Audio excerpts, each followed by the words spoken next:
Assalaamu calaykum waraxmatullaahi tacaala wabarakaatuh.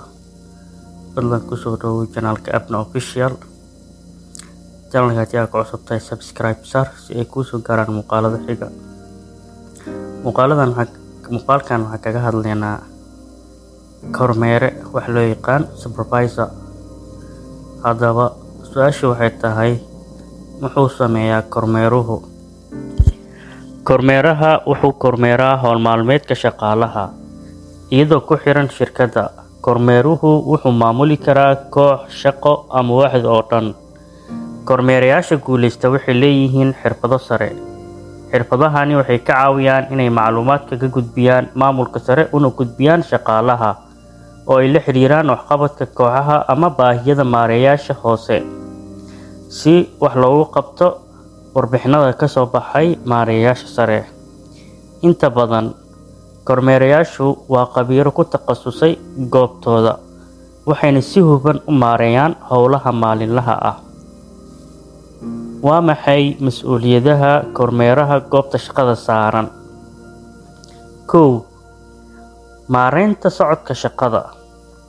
Mid ka mid ah mas'uuliyadaha ugu muhiimsan ee kormeeraha waa maamulidda kooxda. Badanaa kormeerayaashu waxay abuuraan oo ay kormeeraan socodka shaqada kooxdooda ama howlaha looga baahan yahay inay dhammaystiraan shaqada. Kormeerayaashu waa inay qeexaan yoolalka, gudbiyaan ujeedooyinka oo ay kormeeraan waxqabadka kooxda. 2. Tababaridda shaqaalaha cusub. Marka shaqaale cusub uu ku soo biiro kooxda, kormeerayaashoodu waa inay ka caawiyaan inay fahmi karaan doorkooda ah inay taageeraan inta lagu guda jiro hagidda.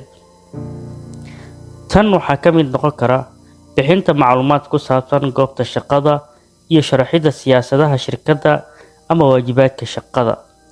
Kormeeruhu waxaa laga yaabaa inuu maamulo dhammaan dhaqdhaqaaqyada ama waxaa laga yaabaa inay la shaqeeyaan waaxda HR-ka si loo hubiyo in shaqaalaha cusub helaan hagidda iyo macluumaadka ay u baahan yihiin. 3. Samaynta iyo maareynta jadwalka shaqada. Kormeerayaashu waxay sameeyaan jadwalka shaqada ama ay kormeeraan xilliyada shaqada. 4. Kormeere ahaan waxaad inta badan mas'uul ka noqon doontaa ka warbixinta kooxdaada iyo waxqabadka shaqsi ahaaneed ee HR-ka iyo maamulka sare ay kaaga baahan yihiin. 5. Qiimeynta waxqabadka iyo bixinta jawaab celinta. Kormeerayaasha waxaa badanaa loo xilsaaraa horumarinta ama fulinta jawaab celinta shaqaalaha iyo barnaamijyada aqoonsiga si loo helo macluumaad dhammaystiran ee ku saabsan shaqada iyo shaqaalaha. 6. Aqoonsiga iyo adeegsiga fursadaha horumarinta shaqada.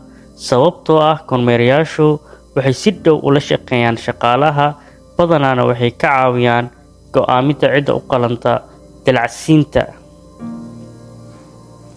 7. Caawinta xalinta arrimaha shaqaalaha iyo khilaafyada. Marka shaqaaluhu ku faraxsaneen waayo aragnimadooda goobta shaqada, waxaa laga yaabaa inay la xiriiraan kormeerahooda ka hor inta aysan la hadlin HR-ka.